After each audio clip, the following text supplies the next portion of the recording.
প্রিয় দর্শক, আসসালামু আলাইকুম এবং অনেক অনেক শুভকামনা সবার জন্য। একটি ছোট্ট গল্প দিয়ে এপিসোডটি শুরু করতে চাচ্ছি। আমাদের পাশের গ্রামের বিত্তবান গৃহস্থ ফজর আলী মুন্সি। তো ফজর আলী মুন্সি বিপত্নিক, তার স্ত্রী বিয়োগ হয়েছে, ছেলেমেয়েরা বড় হয়ে গেছে, বিয়ে টিয়ে হয়ে গেছে ছেলেমেয়েদের, সচ্ছল মানুষ। তো তার দেখাশোনার জন্য তো কাউকে দরকার। তো তাই আত্মীয় স্বজনরা সবাই মিলে সিদ্ধান্ত নিলেন, তার নিজেরও ইচ্ছে ছিল যে তিনি আরেকবার দ্বার পরিগ্রহ করবেন, বিয়ে করবেন আরেকবার। তো যেই চিন্তা সেই কাজ, যেহেতু বিত্তবান মানুষ, টাকা পয়সার কোনো সমস্যা নেই। তো তার জন্যে বউ খোঁজা হচ্ছে, পাত্রী খোঁজা হচ্ছে, পাওয়া যাচ্ছিল না ঠিকঠাক। আর পাশের বাড়ির জোহর আলীর মেয়ে বিসমিল্লা খাতুন। বিসমিল্লা খাতুনটা অনেকগুলো ভাই বোন। জোহর আলী গরিব, জায়গা জমি নেই, অন্যের বাড়িতে কাজ করেন। তো এতগুলো ভাই বোন, তাদের খাওয়া থাকায় সমস্যা হচ্ছে, ঠিকমতো খাওয়া পড়া হচ্ছিল না। বিসমিল্লা খাতুন তরুণী, তাকে বিয়ে দেওয়া দরকার, কিন্তু জোহর আলীর সামর্থ্য নেই, যৌতুক, বিয়ের খরচ, টেনশনে ছিলেন জোহর আলী। তো এর মধ্যে সবাই মিলে ঠিক করলো যে যেহেতু ফজর আলী মুন্সি বিত্তবান মানুষ, টাকা পয়সা আছে, তার কাছে বিয়ে দেওয়া যায় বিসমিল্লা খাতুনকে। তো যেই কথা সেই কাজ, বিয়ে ঠিকঠাক হয়ে গেল। বিসমিল্লা খাতুন বিষয়টি ভালোভাবে নেননি, মানতে পারেননি, কারণ বয়সে তরুণী, ফজর আলী মুন্সি বয়স্ক মানুষ, ছেলে মেয়েদের বিয়ে হয়ে গেছে। তারপর লম্বা দাড়ি রাখেন, আজানু লম্বা পাঞ্জাবি পরেন। তো সেটি তো ঠিকই আছে, ইসলামিক ড্রেস চমৎকার, সবার জন্য না, যারা এটি পছন্দ না করেন তাদের জন্য তো না। তো বিসমিল্লা খাতুন বয়স কম, তরুণী, ইউটিউবে ভিডিও দেখেন, টেলিভিশনে মুভি দেখেছেন দু একবার, সাকিব খানকে ভালো করে চিনেন, মনে মনে লাইফ পার্টনার হিসেবে সাকিব খানের মতো একজন স্মার্ট এরকম কাউকে চাচ্ছেন। তো সেখানে এই ফজর আলী মুন্সি 70 ঊর্ধ্ব, তাকে তো লাইফ পার্টনার হিসেবে বিসমিল্লা খাতুনের ভালো লাগবার কথা না।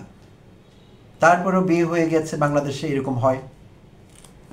তো বাসর ঘরে দুজনের এনকাউন্টার প্রথম। সেখানে কোনোভাবেই ফজর আলী মুন্সি আলাপ জমাতে পারছে না বিসমিল্লা খাতুনের সঙ্গে। বিসমিল্লা খাতুন উল্টো দিকে ঘুরে শুয়ে থাকেন, এরকম একটা অবস্থা। তো অনেক কৌশলে তিনি একটি ইসলামিক গল্প তার সঙ্গে শেয়ার করবার চেষ্টা করলেন। তো সেই গল্পটি হলো, তিনি বোঝালেন যে ইহুদিরা নবীজির কত বড় দুশ্মন, ইহুদি নাসারারা। বিশেষভাবে সেই রাতে ইহুদির কথা হচ্ছিল, ইহুদিরা নবীজিকে কিভাবে কষ্ট দিয়েছেন, সেই গল্পগুলো অনেক ইনিয়ে বিনিয়ে নানাভাবে ফজর আলী মুন্সি বিসমিল্লা খাতুনকে বললেন। এবং সর্বশেষ বললেন যে স্বামী স্ত্রীতে একবার সহবত করলে একজন ইহুদি মারার সমান সওয়াব পাওয়া যায়। তো এই কথা শুনে বিসমিল্লা খাতুনের মন একটু নরম হলো। পরে যা কিছু হবার হলো। তো ফজর আলী মুন্সি বয়স্ক মানুষ, টায়ার্ড হয়ে গেছেন, ঘুমিয়ে পড়েছেন। একটু পরে বিসমিল্লা খাতুন তাকে ডেকে আবার ঘুম থেকে তুললেন, কারণ বিসমিল্লা খাতুনের জন্য বিষয়টি ছিল জীবনে প্রথমবার। যদিও ফজর আলী মুন্সিকে পছন্দ না, বাট বিষয়টি খারাপ লাগেনি। তো তাকে ধাক্কা দিয়ে জাগাচ্ছিলেন যে আসেন আরেকটা ইহুদি মারি। তো তাদের ভাষায় বলছিলেন আয়েন না আরেকটা ইহুদি মারি। তো কষ্ট হচ্ছিল, বয়স্ক মানুষ অনেক কষ্ট করে দ্বিতীয় ইহুদি মেরেছেন, ঘুমিয়ে পড়েছেন। আবার 1 ঘন্টা পর আবার তাকে জাগানো হলো, আয়েন না আরেকটা ইহুদি মারি।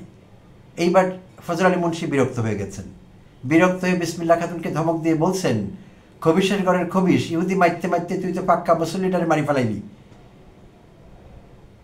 তো প্রিয় দর্শক, ইহুদি মারায় আমাদের অনেক আনন্দ। তো সেইটি প্রকৃত ইহুদি। আসলে ইহুদি ধর্মাবলম্বী মানুষদের কথা বলছি এইবার আমি। ইহুদি নাসারা, নাসারা বলতে আমরা খ্রিস্টানদের বোঝাই। তো ইহুদি নাসারা মারলে আমাদের খুব ভালো লাগে। আমরা যখন খবর পাই আমাদের অনেকেরই ইহুদি মারা গেছে, খ্রিস্টান মারা গেছে, আমাদের খারাপ লাগে না, শুনতে ভালোই লাগে, এক ধরনের পুলক অনুভব করি। যদিও এমন চিন্তা, এমন ধারণা, এমন অনুভব খারাপ, অমানবিক, বাট আমাদের ভালোই লাগে। কেন লাগে? নানা কারণে ইহুদি খ্রিস্টানদের সঙ্গে আমাদের ঝামেলা, এবং সত্যি সত্যি তারা বিভিন্ন জায়গায় আমাদের বিরুদ্ধে ষড়যন্ত্র করছে, ঝামেলা লাগিয়ে রেখেছে। বিশেষভাবে প্যালেস্টাইনের কথা যদি বলি, ফিলিস্তিনিদের সঙ্গে যা করছে, এই মুহূর্তে গাজার সঙ্গে যা করছে, গাজাবাসীদের সঙ্গে যা করছে, অমানবিক, হৃদয় বিদারক এবং অগ্রহণযোগ্য তাদের আচরণ। তো সেই জন্য তাদের প্রতি আমাদের বিদ্বেষ থাকা অস্বাভাবিক না, এটি ঠিক আছে। আর এই বিদ্বেষ ক্রমাগত বাড়িয়ে চলেছেন আমাদের ওয়াজিরা বিশেষভাবে, এটি মানতেই হবে। কে কীভাবে আমার কথা নেবেন আমি জানি না। আমাদের মসজিদগুলোতে মাদ্রাসাগুলোতে যে বয়ান হয়, বয়ানের বেশিরভাগ বিষয় থাকে ইহুদি নাসারা। ইহুদি নাসারাদের প্রতি ছোটোবেলার থেকে আমরা নেগেটিভ কথাবার্তা শুনেই কিন্তু বড় হয়েছি, এবং সেইভাবেই তাদের প্রতি এক ধরনের ঘৃণাও তৈরি হয়েছে বাংলাদেশের ব্যাপক সংখ্যক মানুষের মনে। এবং এটি সত্যি কথা। আমার সঙ্গে কেউ হয়তো দ্বিমত পোষণ করবেন যে মসজিদ মাদ্রাসায় কি ভালো কথা হয় না? অবশ্যই হয়, ভালো কথা হয়, মানবিক কথা হয়, তবে কম হয়। এটি আমার অবজারভেশন। আমি দুঃখিত, কারোর সঙ্গে নাও মিলতে পারে, মনে কষ্ট পাবেন না। যার যার অবজারভেশন আলাদা থাকতেই পারে। আমার মতামত আপনাকে নিতে হবে না, আপনার ভিন্ন মত থাকতে পারে। তো আমার অবজারভেশন সে কথা বলে না। আমার অবজারভেশন বলে মসজিদ মাদ্রাসাগুলোতে হক কল্যাণ নিয়ে বেশি কথা হয়। আল্লাহর প্রতি বান্দার যে দায়িত্ব পালন করবার বিষয় আছে, সেগুলো কি? আল্লাহর কাছে সারেন্ডার করা, মাথা নত করা, নামাজ পড়া, রোজা রাখা, এই বিষয়গুলো, অর্থাৎ বাহ্যিক যে রিচুয়ালসগুলো আছে সেগুলোর বিষয়ে বেশি জোর দেওয়া হয়। আর হক্কুল ইবাদ সম্পর্কে কথা হয়, কিন্তু কম হয়। কেন বলছি? আমি যৌক্তিকভাবে প্রমাণ করে দিচ্ছি। যদি হক্কুল ইবাদ সম্পর্কে বেশি কথা হতো, অর্থাৎ বান্দার প্রতি বান্দার কি হক, আমি মানুষ হিসেবে আরেকজন মানুষের হক কিভাবে আদায় করব, আমি তার সম্পত্তি আত্মসাৎ করব না, তার আইলে জোর করে ঢুকে পড়ব না, টাকা মেরে দেব না, তাকে নানাভাবে কষ্ট দেব না, তার সঙ্গে প্রতারণা করব না, তার সঙ্গে ভালো ব্যবহার করব প্রতিবেশী হিসেবে। তো এই বিষয়গুলো কিন্তু আমাদের দেশে হচ্ছে না। আমরা বেশিরভাগ ক্ষেত্রে উল্টোটাই দেখছি। প্রতিবেশীর সম্পত্তি দখল করছে, আইল জোর করে দখল করে নিচ্ছে, গ্রামে আইল ঠেলা বলে সেটা করছি, নানাভাবে আমরা একে অপরের ক্ষতি করবার চেষ্টা করছি, একে অপরের হক নষ্ট করছি, এবং তাতে আমাদের কিচ্ছু আসে যায় না। এবং হক নষ্ট করবার এক ধরনের প্রতিযোগিতা চলছে অনেক দশক থেকে। তো এই জন্য বললাম যে হক্কুল ইবাদ সম্পর্কে ওয়াজ নসিহত কম হয়, হক্কুল্লাহ সম্পর্কে বেশি হয়, আর ইহুদি নাসরার সম্পর্কে ব্যাপক কথাবার্তা হয়। তো এতে এক ধরনের সমস্যা হয়। আমরা জানি না, আমাদের গ্রামেও যদি একটা মসজিদে এইসব বিষয়ে কথা হয়, সেই খবর কিন্তু পশ্চিমাদের কাছে পৌঁছে। ইহুদি নাসারা বলতে এখানে যেমন যদি আমেরিকানদের কথা বলি, আমেরিকানদের কাছে পৌঁছে, ইউরোপের বিভিন্ন দেশের কাছে পৌঁছে, বাংলাদেশের মসজিদগুলোতে, মাদ্রাসাগুলোতে কোথায় কে কোন ধরনের বয়ান তৈরি করে, বয়ানের কত পার্সেন্ট ইহুদি নাসরাদের বিরুদ্ধে যায়, কথাবার্তাগুলো কি হয়, এগুলোর সারসংক্ষেপ কিন্তু ফাইল আকারে তাদের কাছে চলে যায়, জায়গা মতো চলে যায়। ফলে তাদেরও আমাদের প্রতি এক ধরনের বিদ্বেষ বাড়ে। তো বিদ্বেষ তৈরি করলে একে অপরের বিরুদ্ধে কোনো লাভ হয় না, ইভেনচুয়ালি বরং ক্ষতি হয়। আর এই বিদ্বেষ বা বিদ্বেষমূলক বয়ান তৈরি না করলে তাদের সঙ্গে আমাদের সম্পর্ক ভালো থাকে। আর সম্পর্ক ভালো থাকলে লাভ কি? তাদেরকে কান ধরে ঘুরিয়ে বন্ধু বানিয়ে তাদের দিয়ে নিজের স্বার্থ আদায় করে নেওয়া যায়। যেই কাজটি ইহুদিরা করেছে, ইসরায়েল করেছে। ইসরায়েলের সঙ্গে আমেরিকার সম্পর্ক ভালো থাকবার কথা না। আমেরিকাতে ইহুদিরা সংখ্যাগরিষ্ঠ না, খ্রিস্টানরা সংখ্যাগরিষ্ঠ। বাট আমেরিকার কলকাঠি নাড়া থেকে শুরু করে ক্ষমতা এক্সারসাইজ করা, ভোটে এফেক্ট করা এবং ভোটকে নিয়ন্ত্রিত করা, প্রশাসনকে নিয়ন্ত্রিত করা, সব কিছু করছে কিন্তু ইহুদিরা, অল্প সংখ্যক ইহুদি। কারণ তাদের সেই ক্ষমতা বা সক্ষমতা তৈরি হয়েছে। তো ইসরায়েলি ইহুদিরা নানাভাবে সক্ষমতা অর্জন করেছে। তাদের, আমাদের শুনতে খারাপ লাগলেও, ইসরায়েলে আছে এই মুহূর্তে পৃথিবীর finest scientist, finest doctors, finest engineers, finest lawyers, finest writers, সব কিছু প্রথম শ্রেণীর আছে তাদের। তারা অল্প সংখ্যক মানুষ, দেশটিও খুব ছোট। ব্রেইনের খেলায় তারা খুব এগিয়ে গেছে, এবং সেই ব্রেইনের খেলায় নিয়ম অনুযায়ী ইহুদি এবং খ্রিস্টানদের মধ্যে কিন্তু মারামারি লেগে থাকবার কথা ছিল, কারণ যীশু খ্রিস্টকে মেরেছেন একজন ইহুদি। তারপরও তারা সুসম্পর্ক বজায় রেখেছে একে অপরের সঙ্গে, এবং একে অপরের কাছ থেকে স্বার্থ আদায় করছে। তো সেই জন্য বলছিলাম, কিছুই করতে পারবো না, কিন্তু বয়ান তৈরি করব, বিশাল বিশাল বয়ান, এবং প্রতিনিয়ত। এটি আমাদের কোনো উপকার করবে না, করেনি কখনো। হিতে বিপরীত হয়েছে, এবং বিপরীতে হিত হবে যদি বিপরীতটি ঘটানো যায়। তো যাই হোক, একজন ওয়াজি আছেন তোহা, তো তার ওয়াজে তিনি কিন্তু এই কথাগুলো বলেন। তোহা তার নামটি আসলে। তো তাকে অনেকেই পছন্দ করেন, দর্শন শাস্ত্র নিয়ে পড়াশোনা করেছেন, ইসলামিক স্কলার বলে গণ্য হয়ে থাকেন। তিনি চমৎকার ওয়াজ করেন, এবং এই বিষয়গুলো তার আলোচনায় উঠে আসে। অর্থাৎ কৌশলী হওয়ার তাগিদ দেওয়া হয় আমাদের। আমরা কিন্তু কৌশলী না মুসলিমরা। তো সেই সমস্যাটা আমাদের নানা কারণে হচ্ছে। তো ফিরে আসি মূল কথায়। ইহুদি নিয়ে কথা হচ্ছিল, খ্রিস্টান নিয়ে কথা হচ্ছিল। তো আমরা রিয়েল লাইফে ইহুদি খ্রিস্টান মারবার জন্য দেশে যেহেতু পাই না, সুযোগ কম। বাংলাদেশে ইহুদি খ্রিস্টান মারবার সুযোগ কম, ইহুদি তো বাংলাদেশে নেই। খ্রিস্টান আছেন, তারা বাংলাদেশি খ্রিস্টান, তারা আমাদের প্রতিবেশী, আমাদের ভাষায় কথা বলেন, সো তাদেরকে তো আমরা মারতে পারবো না। আমরা খ্রিস্টান ইহুদি বলতে বুঝি সাদা চামড়ার লোক, ইউরোপিয়ান আমেরিকান, সো তাদেরকে হাতের কাছে সহসা পাই না, মারাও একটু দুষ্কর। তাই আমরা অনেক সময় কী করি, এই সুযোগটি নেবার জন্যে বিদেশেও চলে যাই দরকার হলে ইহুদি খ্রিস্টান মারবার জন্যে। আর ইহুদি খ্রিস্টান মেরে আল্লাহকে রাজি খুশি করতে চাই। ভয়ঙ্কর প্রবণতা, অত্যন্ত বাজে একটি পরিকল্পনা। সেটি কখনোই আমাদের ভালো কিছু বই আনে না আমাদের জন্য। প্রিয় দর্শক, আমাদের নিশ্চয়ই মনে আছে কয়েক বছর আগে, বেশ কয়েক বছর হয়েছে, ব্রিটেন থেকে আর লন্ডন থেকে, খোদ লন্ডন থেকে দুজন সিলেটি কিশোরী, তারা তখনও তরুণী হয়ে ওঠেননি, দুজন সিলেটি কিশোরী পালিয়ে গিয়েছিলেন সিরিয়ায় আইএস এর সঙ্গে। আইএস যেই ইসলামিক স্টেটটিকে বলা হয়, সেইখানে গিয়ে তারা ইহুদি খ্রিস্টানদের বিরুদ্ধে, পাশ্চাত্য জগতের বিরুদ্ধে মুসলমানদের হয়ে লড়াই করবেন, জিহাদ করবেন। জিহাদ করবার জন্য পরিবার থেকে পালিয়ে 13-14 বছরের দুজন কিশোরী, সিলেটি বংশোদ্ভূত, যুক্তরাষ্ট্রের নাগরিক, তারা পরিবারের সঙ্গে থাকেন, পালিয়ে তারা সিরিয়া চলে গিয়েছিলেন। চলে গিয়ে একজন বোধহয় সেখানে মারাই গিয়েছিলেন, আর শামিমা, যেই তরুণী পরবর্তীতে আলোচিত হয়েছেন, তিনি সেখানে কয়েক বছর থেকে সেখানে কোন জঙ্গির সঙ্গে তার বিয়ে হয়েছিল এবং সেই জঙ্গির ঘরে 3-4টা বাচ্চা হয়েছে। তো পরে আবার ব্রিটেনে ফিরে আসতে হয়েছে, তাকে বাধ্য হয়ে চেষ্টা করেছেন ফিরে আসতে। ব্রিটিশ গভর্নমেন্ট তাকে আর নিচ্ছে না, বাংলাদেশের সঙ্গে টানা হেঁচড়া চলছিল, বাংলাদেশও তাকে নিবে না, কারণ যেহেতু সে বাই বার্থ বাংলাদেশি সিটিজেন না। তো এরকম নানা রকম ঝামেলা হয়েছিল এবং বাংলাদেশি জঙ্গি হিসাবে আমাদের পিঠে স্ট্যাম্প লেগে গিয়েছিল সারা বিশ্বে, যে বাংলাদেশি জঙ্গি, শামিমা নারী জঙ্গি, তাও আবার। তো এই বিষয়গুলো ঘটেছে বিভিন্ন সময়ে।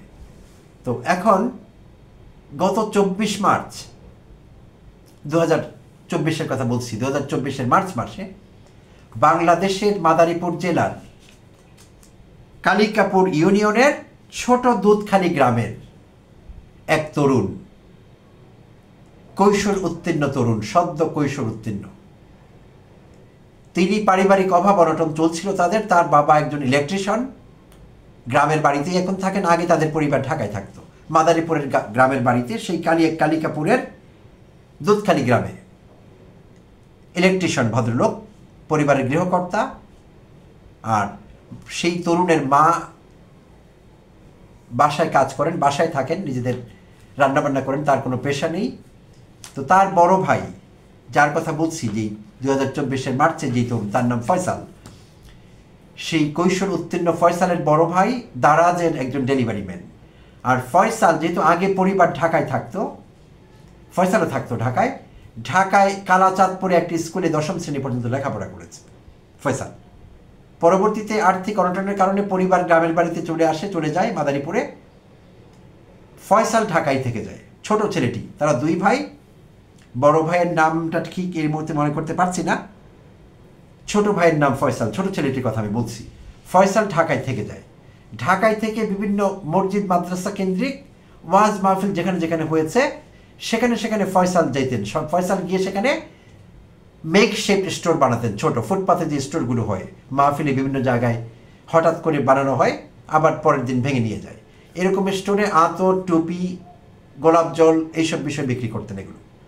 অর্থাৎ তার সম্পর্কটা মাহফিল, ওয়াজ মাহফিল, মসজিদ মাদ্রাসা কেন্দ্রিক একটা সম্পর্ক ছিল ফয়সালের। তো সেভাবে ফয়সাল 2024-এর মার্চে পরিবারকে জানান পরিবারের আর্থিক অবস্থা ভালো করবার জন্য তিনি দুবাই যাবেন। দুবাই গিয়ে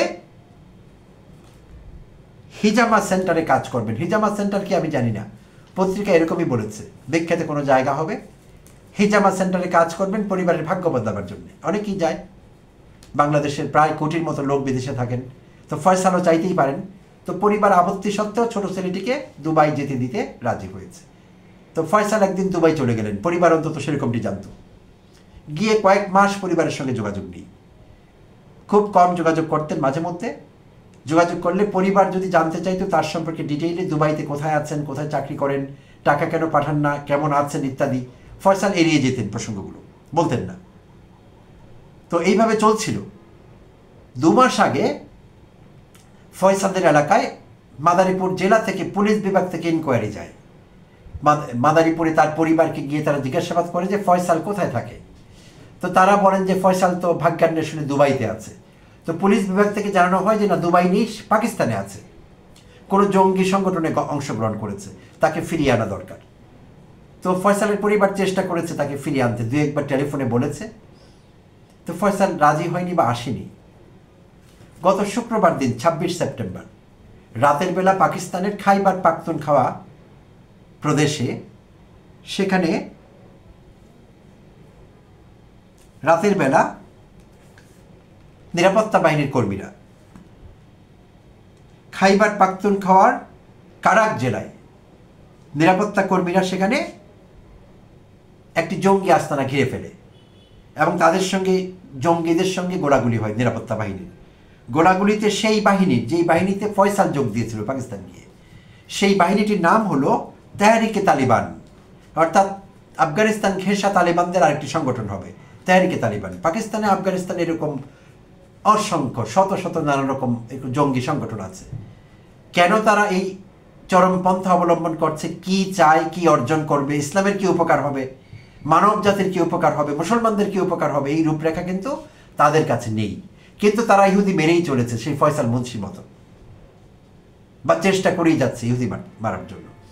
তো সেই তেহরিকে তালিবানে জয়েন করেছিল, সেই তেহরিকে তালিবানের আস্তানা ঘিরে ফেলে 26 সেপ্টেম্বর রাতের বেলা শুক্রবার গোলাগুলিতে সেখানে বেশ কিছু লোক মারা যান। 17 জন তেহরিকে তালিবানের সদস্য সেখানে মারা যান গুলিতে নিরাপত্তা বাহিনীর। পরবর্তীতে যুদ্ধ থামলে নিরাপত্তা বাহিনী সেখানে অন্যান্য ডেড বডির সঙ্গে আমাদের তরুণ ফয়সালের বডিও সেখানে খুঁজে পায়। পরবর্তীতে বাংলাদেশের পত্রিকায় সেটি আসে, বাংলাদেশের প্রশাসন নড়ে চড়ে বসে।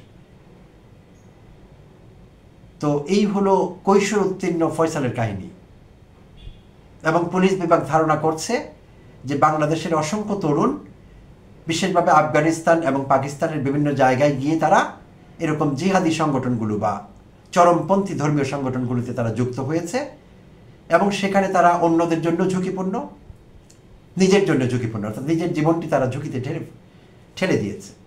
বাংলাদেশে অনেকের পরিবার হয়তো জানেই না তারা কেন ওখানে আছে, কেন গেছে, কি অর্জন হবে, তারা কেউ কিছু জানে না, কিন্তু তারা যাচ্ছে এবং তারা সেখানে গিয়েছে। তো এখন যেটি বলছিলাম যে মসজিদ মাদ্রাসায় জিহাদ বিষয়ে প্রচুর ওয়াজ করা হয়। তো আমি কখনো এই ওয়াজ করতে শুনিনি যে মুসলমানের সবচেয়ে বড় জিহাদ হলো তার নফসের বিরুদ্ধে জিহাদ করা, তার প্রবৃত্তির বিরুদ্ধে জিহাদ করা, তার রিপুর বিরুদ্ধে জিহাদ করা, সবচেয়ে বড় জিহাদ এইটি। তো এই কথা আমি খুব কম ওয়াজেই কিন্তু শুনতে পেয়েছি। আমি দেখতে পেয়েছি ইহুদি নাসারার বিরুদ্ধে অস্ত্র ধরা, তাদেরকে খতম করা, তাদেরকে মারা, এটি বড় জিহাদ। এই বিষয়টিকে গ্লোরিফাই করা হয়েছে খুব বেশি।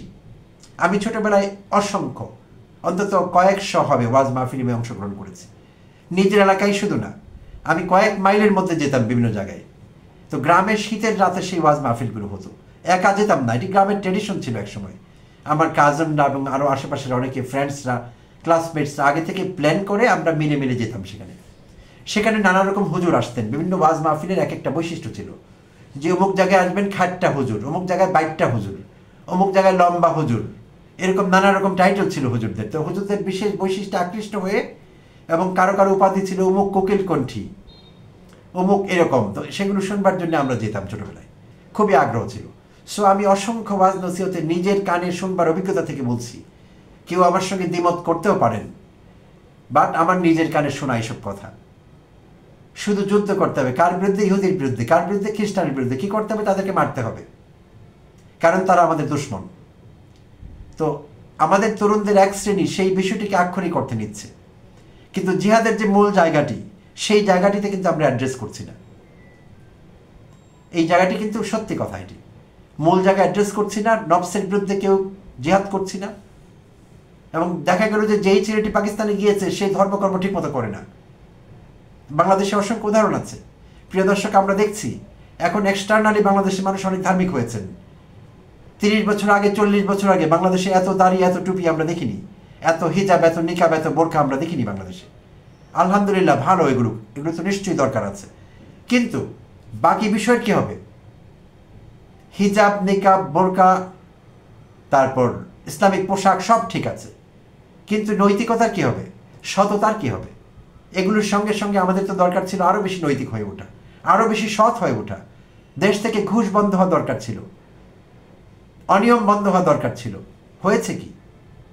প্রতারণা বন্ধ হওয়ার দরকার ছিল, হয়েছে। এখন তো কেউ কাউকে বিশ্বাস করতে পারি না। প্রথম শ্রেণীর ইসলামিক গেট আপ নেওয়ার লোকটি আমার সঙ্গে প্রতারণা করবেন আমি কি করে জানবো? কোনো সুযোগ নেই জানবার। তাই আমাদের যে উন্নতি হয়েছে সেটি এক্সটার্নাল কিংবা বাহ্যিক, ভেতর থেকে উন্নতি হয়নি। কারণ সেই উন্নতি নিয়ে কথাও বলা হচ্ছে না। যথেষ্ট কথা বলা দরকার সেই সব উন্নতি নিয়ে, এবং সরকারের ধর্ম মন্ত্রণালয়ের এইসব বিষয় নিয়ে কাজ করতে হবে।